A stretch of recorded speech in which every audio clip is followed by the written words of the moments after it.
السلام عليكم ورحمة الله وبركاته. بسم الله الرحمن الرحيم. الحمد لله رب العالمين، وصلوات ربي وسلامه على النبي الأمين نبينا وحبيبنا وقدوتنا وإمام المرسلين محمد بن عبد الله وعلى آله ومن استنى بسنته واهتدى بهداه إلى يوم الدين. أما بعد. প্রশংসা ও গুণগান, হামদ এবং তারিফ সেই মহান অধিপতি, মহান স্রষ্টা, মহান পরিচালক আল্লাহ সুবহানাহু ওয়া তাআলার নিমিত্তে পেশ করছি, যিনি আজকে আমাদেরকে ঐতিহ্যবাহী জুবাইল দাওয়া এন্ড গাইডেন্স সেন্টারের ক্লাস কক্ষে সাপ্তাহিক আকীদা ক্লাসে উপস্থিত হওয়ার তৌফিক দান করেছেন। এই জন্য আমরা রব্বুল আলামিনের শাহী দরবারে অবনত মস্তকে কালিমাতুশ শুকর তথা কৃতজ্ঞতা বাণী উচ্চারণ করি। সকলেই পড়ি আলহামদুলিল্লাহ। অতঃপর সালাত সালাম এবং অবারিত শান্তির ধারা বর্ষিত হোক প্রাণপ্রিয় নবী মুহাম্মদ রাসূলুল্লাহ সাল্লাল্লাহু আলাইহি ওয়াসাল্লামের প্রতি। আসুন আমরা প্রিয় নবীর প্রতি হৃদয়ের সবটুকু আবেগ, ভালোবাসা এবং উচ্ছ্বাস মিশিয়ে সালাত ও সালাম পেশ করি। সকলেই পড়ি সাল্লাল্লাহু আলাইহি ওয়াসাল্লাম। মুহতারাম মুআজ্জাজ প্রাণপ্রিয় উপস্থিতি, সম্মানিত সাথী ভাই বন্ধুগণ, ইমাম মুহাম্মদ ইবনে আব্দুল ওয়াহ্হাব রাহিমাহুল্লাহ তার অনবদ্য গ্রন্থ উসুলুল ঈমানে আমাদের ঈমানের মৌলিক বিষয়গুলো অত্যন্ত চমৎকারভাবে অতি সংক্ষেপে উপস্থাপন করেছেন। ইতিপূর্বে আমরা নবী করিম সাল্লাল্লাহু আলাইহি ওয়াসাল্লামের হক সম্পর্কে একাধিক ক্লাসে জেনেছি। তার মধ্যে সর্বপ্রথম যে হক সেটি হচ্ছে যে প্রিয় নবী সাল্লাল্লাহু আলাইহি ওয়াসাল্লামের প্রতি ঈমান আনা এবং তার আনুগত্য করা। দ্বিতীয় হক হচ্ছে কেউ যদি আল্লাহ নবী সাল্লাল্লাহু আলাইহি ওয়াসাল্লাম এবং তার আনিত বিধানের প্রতি ঈমান না আনে তাহলে তার বিরুদ্ধে যুদ্ধ করা ফরজ। আমরা এর আগে একাধিক আলোচনায় জেনেছি যে যেভাবে কোরআনের প্রতি আমল করা আবশ্যক, একইভাবে রাসূল করিম সাল্লাল্লাহু আলাইহি ওয়াসাল্লামের সুন্নাহর প্রতি আমল করাও আবশ্যক। কেউ যদি বলে যে আমি কোরআন বিশ্বাস করি, কোরআনের প্রতি আমল করি, কিন্তু হাদিস বিশ্বাস করি না বা হাদিসের প্রতি আমল করার প্রয়োজন নাই, তাহলে সে নিঃসন্দেহে ইসলাম থেকে বহিষ্কৃত, মুরতাদ, এবং ইসলামী আইন অনুযায়ী তার শাস্তি হচ্ছে মৃত্যুদণ্ড।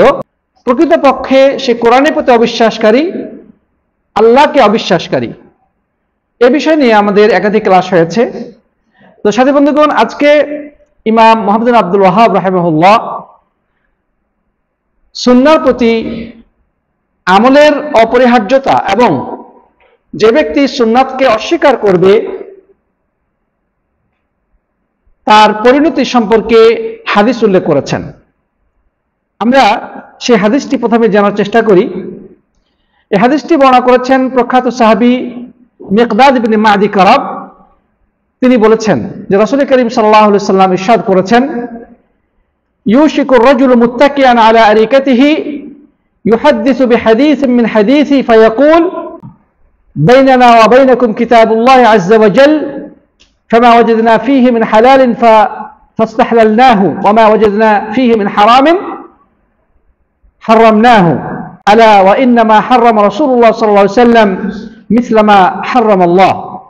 যে অচিরেই এমন একজন মানুষের আবির্ভাব ঘটবে যে সে তার আরাম কেদারায় বা তার বিছানায় সে হেলাম দিয়ে বসে থাকবে, আর আল্লাহ নবী সাল্লাল্লাহু আলাইহি সাল্লামের একটি হাদিস বর্ণনা করার পরে সে বলবে যে আমাদের মাঝে এবং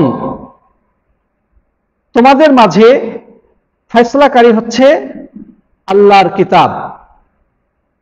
অতএব আমরা এই কিতাবের মধ্যে যে জিনিসটিকে হালাল হিসেবে পাবো সেটাকে আমরা হালাল মনে করব, আর এর মধ্যে যে জিনিসটিকে হারাম পাবো সেটাকে আমরা হারাম মনে করব। এরপরে নবী সাল্লাল্লাহু আলাইহি ওয়াসাল্লাম বললেন যে আলা, তোমরা শুনে রাখো, তোমরা সতর্কতার সাথে শুনে রাখো, ওয়া ইন্নামা হাররামা রাসূলুল্লাহ সাল্লাল্লাহু আলাইহি ওয়াসাল্লাম মিছলা মা হাররামা আল্লাহ। নিশ্চয় আল্লাহ রাসূল সাল্লাল্লাহু আলাইহি ওয়াসাল্লাম ঠিক সেইভাবে হারাম করেন যেভাবে আল্লাহ হারাম করেছেন। প্রিয় বন্ধুগণ, তাহলে এই হাদিসের বক্তব্য অত্যন্ত সুস্পষ্ট আল্লাহ নবী সাল্লাল্লাহু আলাইহি ওয়াসাল্লাম এখানে বললেন, একটা ভয়াবহ ভবিষ্যৎবাণী পেশ করলেন যে অচিরেই এমন একজন মানুষের আবির্ভাব ঘটবে, সে বিছানায় আরাম করে শুয়ে থাকবে বা বসে থাকবে, আর একটি হাদিস বর্ণনা করার পরে বলবে এই হাদিস মানা যাবে না। আমাদের মধ্যে তো ফয়সালাকারী আল্লাহর কিতাব রয়েছে, কোরআন রয়েছে। কোরআনের মধ্যে যেটা হালাল পাবো সেটা আমরা হালাল মনে করব, আর কোরআনের মধ্যে যেটাই হারাম বলা হয়েছে সেটাকে আমরা হারাম মনে করব। এছাড়া হাদিসের কোনো বক্তব্য শোনা যাবে না, হাদিস থেকে হালাল হারাম নেওয়া যাবে না। এরপরে নবী সাল্লাল্লাহু আলাইহি ওয়াসাল্লাম সাবধান করে দিলেন যে জেনে রাখো, তোমরা খুব সতর্কতার সাথে খেয়াল করো, তোমরা খুব সতর্কতার সাথে শুনে রাখো যে আল্লাহ তাআলা যেভাবে হারাম করেন আল্লাহ রাসূল সেভাবেই হারাম করেন। এই যে হাদিসটি আমরা শুনলাম, এটা তিরমিজি, ইবনে মাজাহ ইত্যাদি হাদিস গ্রন্থে বর্ণিত হয়েছে এবং সনদগতভাবে সেটা সহিহ। এই হাদিসের কাছাকাছি অর্থবোধক আরো হাদিস রয়েছে। আল্লাহ নবী সাল্লাল্লাহু আলাইহি ওয়াসাল্লাম অন্য হাদিসের মধ্যে বলেছেন যে ইউশিকু রাজুলুন শাবআনুন মুত্তাকিউন আলা আরিকাতিহি, যে অচিরেই একজন মানুষের আবির্ভাব ঘটবে, সে তার বিছানায় আরাম করে পরিতৃপ্তি সহকারে বসে থাকবে এবং বলবে তোমরা আল্লাহ কিতাব গ্রহণ করো, এর মধ্যে যেটা হালাল পাবে সেটা তোমরা হালাল হিসেবে মেনে নেবে, আর এর মধ্যে যেটা হারাম বলা হয়েছে সেটাকে হারাম বলে গ্রহণ করবে, আর কোনো কিছুর দিকে মনোযোগ দিবে না। আলা ইন্নী উতীতুল কিতাব ওয়া মিসলুহু মাআহু, যে জেনে রাখো আমি যেভাবে আল্লাহর কিতাব আল্লাহর পক্ষ থেকে প্রাপ্ত হয়েছি, অনুরূপভাবে অনুরূপ আরেকটি জিনিস প্রাপ্ত হয়েছি, সেটার নাম কি? হাদিস বা সুন্নাহ। প্রিয় বন্ধুগণ, এই দুটি হাদিসের মর্মার্থ প্রায় কাছাকাছি। আরেকটা হাদিসে আল্লাহ নবী সাল্লাল্লাহু আলাইহি ওয়াসাল্লাম বলেছেন, লা ইয়ালফায়ান্না আহাদুন মুত্তাকিন আলা আরিকাতিহি ইয়াতিহি আল-আমরু মিম্মা আমারতু বিহি আও নাহাইতু আনহু ফায়াকুল লা আদরি ফামা ওয়াজাদনা ফি কিতাবিল্লাহি ইত্তাবা'নাহু, যে অচিরেই একজন মানুষের আবির্ভাব ঘটবে তোমাদের মধ্যে থেকে, সে তার বিছানায় আরাম করে বসে থাকবে এবং তার কাছে যখন আমার কোন আদেশ পৌঁছবে অথবা আমি যা নিষেধ করেছি এমন কোন নিষেধাজ্ঞা পৌঁছবে, তখন সে বলবে আমরা জানি না, এই বিষয়ে আমরা জানি না, আমরা আল্লাহর কিতাবের মধ্যে যা পাবো সেটাকে আমরা মেনে চলবো। প্রিয় বন্ধুগণ, তাহলে এই হাদিসটাও ওই উল্লেখিত আগের হাদিসগুলোর প্রায় কাছাকাছি অর্থবোধক।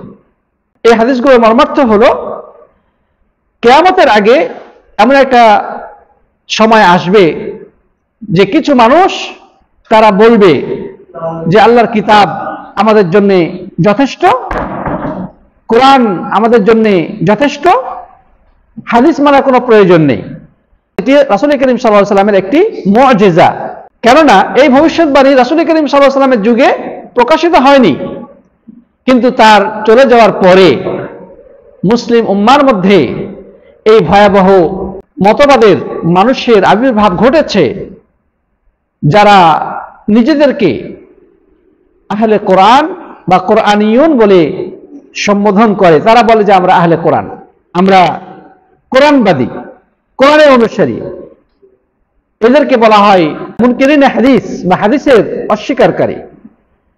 প্রিয় বন্ধুগণ, অসংখ্য ফিরকা তৈরি হয়েছে যারা এই মতবাদের অনুসারী, যারা শুধু কোরআনের বাহ্যিক অর্থ অনুযায়ী আমল করতে চায়, হাদিসকে তারা অস্বীকার করে বা হাদিস থেকে তারা দূরে থাকে।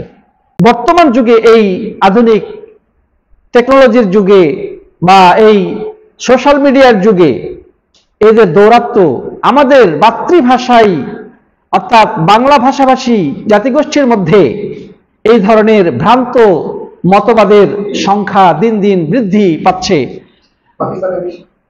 আমাদের পাক ভারত উপমহাদেশে এদের দৌরাত্ম্য রয়েছে, তবে ইদানিংকালে আমাদের বাংলাদেশে এদের প্রাদুর্ভাব ব্যাপক আকারে দেখা যাচ্ছে। তারা ইসলামের প্রতিষ্ঠিত বহু আকীদাকে অস্বীকার করছে। কেউ হয়তো নামাজকে অস্বীকার করছে, নামাজের যে পদ্ধতি সেগুলোকে অস্বীকার করছে, কেউ কবরে আযাবকে অস্বীকার করছে।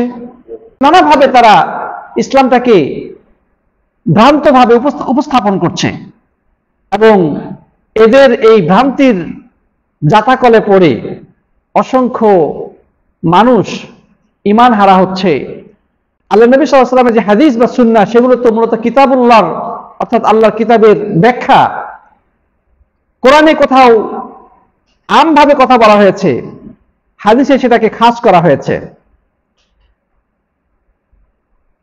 কোরআনে কোন একটা বিষয় সামগ্রিকভাবে ইজমালিভাবে কথা বলা হয়েছে, কিন্তু রাসূল করিম সাল্লাল্লাহু আলাইহি ওয়াসাল্লাম সেটা সবিস্তারে ব্যাখ্যা সহকারে বর্ণনা করেছেন। তো কেউ যদি কোরআনকে বিশ্বাস করে কিন্তু হাদিসকে অবিশ্বাস করে, সে প্রকারান্তরে কোরআনকেই অবিশ্বাস করলো, সে মূলত আল্লাহকে অস্বীকার করলো। আর যে ব্যক্তি কোরআনকে বা আল্লাহকে অবিশ্বাস করবে, সে কি মুসলিম থাকতে পারে? কোরআনের ভাষাতেই সে কাফের। আল্লাহ তাআলা বলছেন, আফাতুমিনুনা বিবা'দিল কিতাব ওয়া তাকফুরুনা বিবা'দ, যে তোমরা কি আল্লাহর কিতাবের অংশ বিশেষকে বিশ্বাস করবে আর বাকি অংশকে অস্বীকার করবে? সুতরাং প্রিয় বন্ধুগণ, আমরা এর আগে একাধিক আলোচনায় আল্লাহ রাসূল সাল্লাল্লাহু আলাইহি ওয়াসাল্লামের অনুসরণের আবশ্যকতা বা অপরিহার্যতার বিষয়টি আলোচনা করেছি। এ মর্মে একজন প্রখ্যাত আলেমের একটা বক্তব্য ওখানে উল্লেখ করতে চাই। মুহাম্মদ আবু শুহবা তিনি বলছেন, ওয়াকাদ্দালাল হাদিস আলা মুআজিজাতিন লিন-নবী সাল্লাল্লাহু আলাইহি ওয়াসাল্লাম, এই হাদিসটি আল্লাহ নবী সাল্লাল্লাহু আলাইহি ওয়াসাল্লামের একটি মুআজিজা বা অলৌকিক বিষয় হিসেবে পরিগণিত হয়।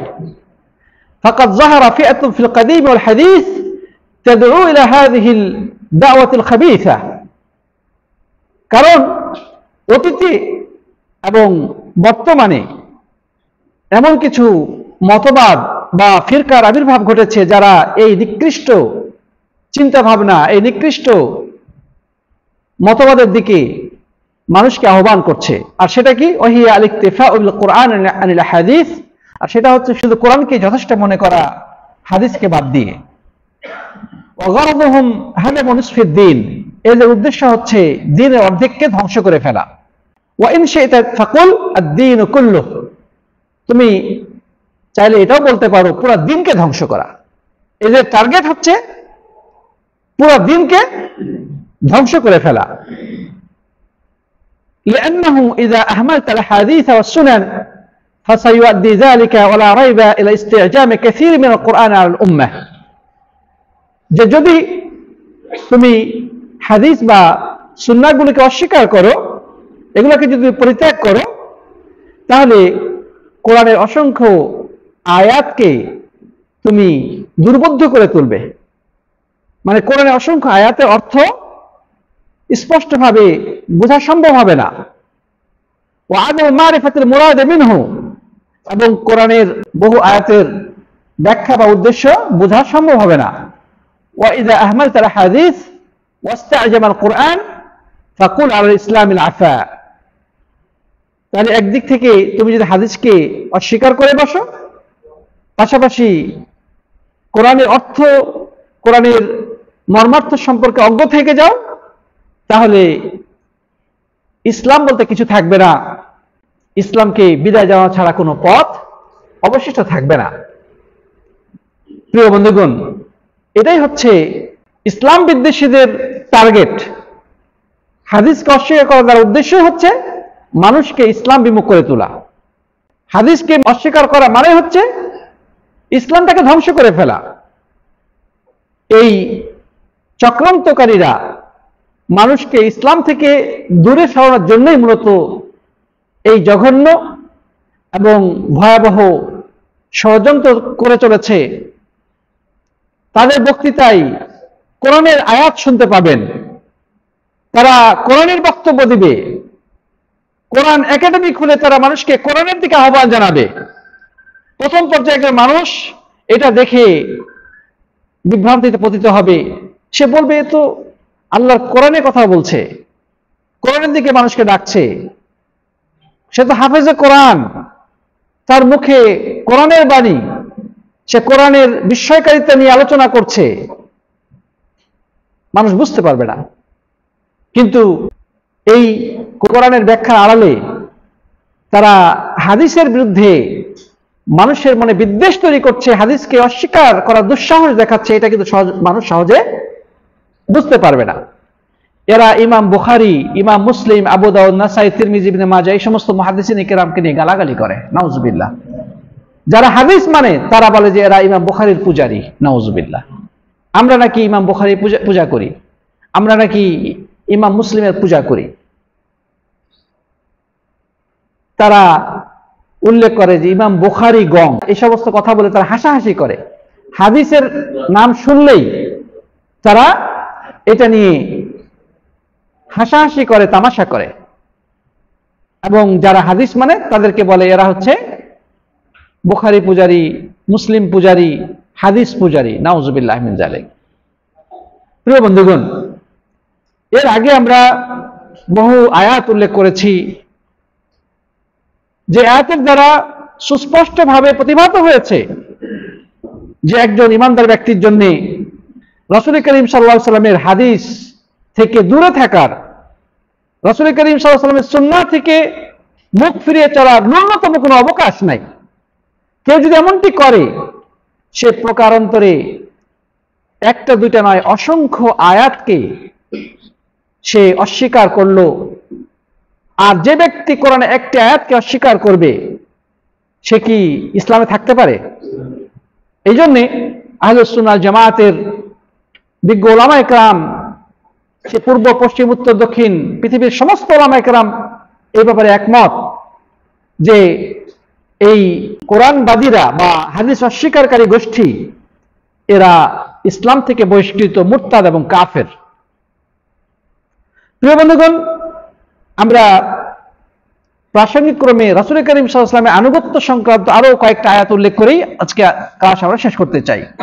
আল্লাহ সুবহানাহু ওয়া তাআলা সূরা নূরের 54 নম্বর আয়াতে বলছেন, কুল আতিউল্লাহ ওয়া আতিউর রাসূল, নবী আপনি বলে দিন যে তোমরা আনুগত্য করো আল্লাহর এবং আনুগত্য করো রাসূলের। আল্লাহ তাআলা আরো বলছেন সূরা নূরের 56 নম্বর আয়াতে, ওয়া আকিমুস সালাতা ওয়া আতুজ যাকাহ ওয়া আতিউর রাসূল লাআল্লাকুম তুরহামুন, যে তোমরা সালাত কায়েম করো, যাকাত দাও এবং রাসূলকে অনুসরণ করো যেন তোমরা রহমত প্রাপ্ত হও। আল্লাহ সুবহানাহু ওয়া তাআলা আরো বলেছেন, ফাআমিনু বিল্লাহি ওয়া রাসূলিহিন নাবিয়্যিল উম্মি, তোমরা ঈমান আনো আল্লাহ এবং তার সেই নবীর প্রতি যিনি ছিলেন নিরক্ষর।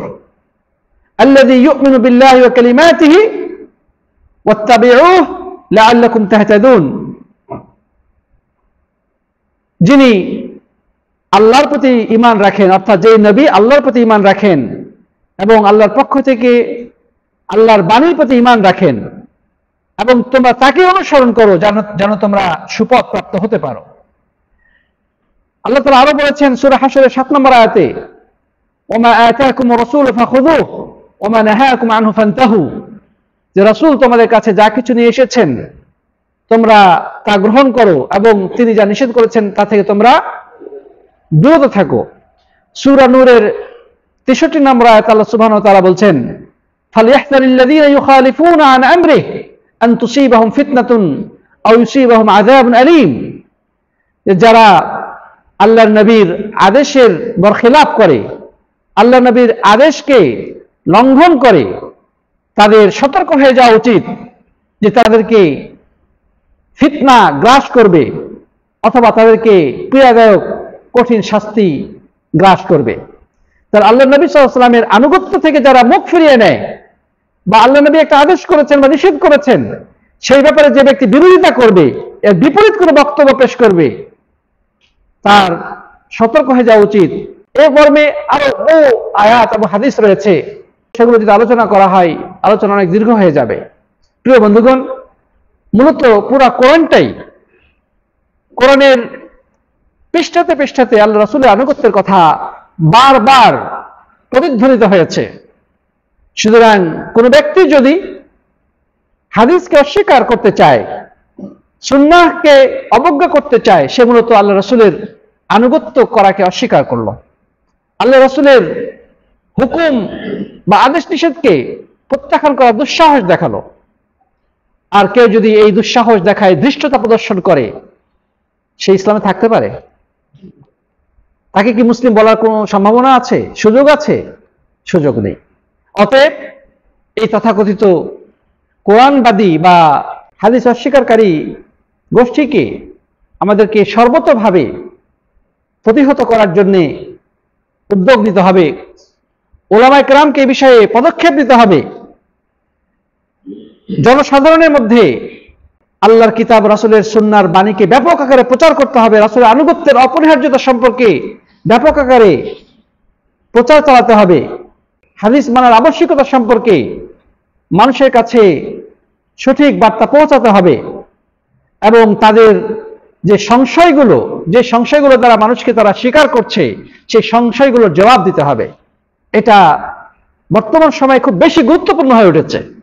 না হলে স্কুল, কলেজ, ইউনিভার্সিটির অনেক জেনারেল শিক্ষিত সাধারণ মানুষ যারা ইসলাম শিখতে এসে এই ফাঁদে পড়ে তারা ঈমান হারা হয়ে যাচ্ছে।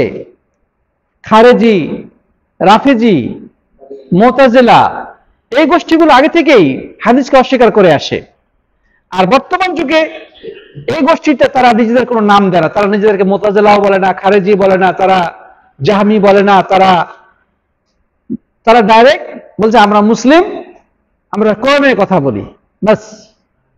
তারা নিজেদের কোনো নির্দিষ্ট কোনো মতবাদের কথা প্রকাশ করে না, যার কারণে সাধারণ মানুষ তাদের এই গুমরাহি বা এই ষড়যন্ত্র সম্পর্কে সচেতন হতে পারে না এবং মুখরোচক অনেক সুন্দর সুন্দর কথা বলে তারা মানুষকে শয়তানের পথে অনুসারী করে দিচ্ছে। বেশ কিছু তারা বইও ছাপিয়েছে এই মর্মে। তাই প্রিয় বন্ধুগণ, সোশ্যাল মিডিয়ায় আলেমদের বক্তব্য শোনার আগে সে আলেম কতটুকু নির্ভরযোগ্য, তার একাডেমিক্যাল ব্যাকগ্রাউন্ড কি, বা অন্যান্য বিজ্ঞ আলেমরা তার ব্যাপারে কি সার্টিফাই করেছে কিনা, এই বিষয়গুলো আমাদের সতর্ক, এই জিনিসগুলো সম্পর্কে জেনে তারপরে আমাদের ইউটিউব বা এই সোশ্যাল মিডিয়া থেকে বক্তব্য শোনা উচিত। সামনে যাই পেলাম সেটাই শুনে আমি ইসলাম পালন করা শুরু করলাম, এটা নিঃসন্দেহে একজন মানুষকে পথভ্রষ্ট করে দিতে পারে। যেমনটি আমাদেরই এই ক্লাসে উপস্থিত একজন ভাই বলেছেন যে তার শ্বশুর তিনি একসময় সহিহ সুন্নাহ অনুসরণ করতেন, সহিহ আকীদা অনুসারী ছিলেন, কিন্তু যখন থেকে তার হাতে মোবাইলটা গেল, ইন্টারনেটে ইউটিউবে বক্তব্য শোনা শুরু করলো, কিছুদিন পর সে বলতে শুরু করলো হাদিস মানা যাবে না, হাদিস শুধু কোরআন মানে যথেষ্ট হবে। আমি একজন আহলে কোরআনের কাছ থেকে শুনলাম, সে বলল এটা কোনো হাদিস হলো, এই হাদিস হলে পেশাব করে দেওয়া উচিত। নাউজুবিল্লাহ। এইভাবে তারা হাদিসের বিরুদ্ধে দুঃসাহস দেখাচ্ছে। এরপরে যদি আমরা ঘুমে অচেতন থাকি, আমাদের পরিণতি কি হবে, এই জাতির ভবিষ্যৎ কোথায় গিয়ে দাঁড়াবে, সেটা আল্লাহ ছাড়া কেউ ভালো জানেন না। তাই বন্ধুগণ, আসুন আমরা ইসলাম সম্পর্কে জ্ঞান অর্জন করি এবং মানুষের কাছে ইসলামের সঠিক বার্তাগুলো পৌঁছে দিই, তবে আমরা আমাদের দায়িত্ব পালন করলাম। আর না হলে আমাদের অলসতার কারণে, আমাদের অবহেলার কারণে যদি জাতি পথভ্রষ্ট হয়, ভুল পথে পরিচালিত হয়, আল্লাহর কাছে আমাদের জবাব দেওয়ার কিছু থাকবে না। রাসূল করিম সাল্লাল্লাহু আলাইহি ওয়াসাল্লাম সেই আমানতের দায়িত্ব আমরা সঠিকভাবে পালন করতে পারলাম না। সেই কিয়ামতের কঠিন ভয়াবহ ময়দানে আমরা রব্বুল আলামিনের কাছে কি জবাব দেব? আল্লাহ যেন আমাদের সবাইকে হেফাজত করে, আল্লাহুম্মা আমিন। আল্লাহ যেন আমাদেরকে কোরআন সুন্নাহর সঠিক জ্ঞান অর্জন করে সেই আলোকে আমাদের জীবন পরিচালনা করার তৌফিক দান করে, আল্লাহুম্মা আমিন। আল্লাহ যেন এই কোরআনবাদী বা হাদিস অস্বীকারী গোষ্ঠীর সহ সকল মতবাদ এবং ফিরকা থেকে হেফাজত করেন, আমরা পড়ি আল্লাহুম্মা আমিন। জাযাকুমুল্লাহু খাইরান। হাদা সাল্লাল্লাহু আলা নবিয়িনা মুহাম্মদ ওয়া আলা আলিহি ওয়া সাহবিহি আজমাইন। আসসালামু আলাইকুম ওয়া রাহমাতুল্লাহি ওয়া বারাকাতুহু।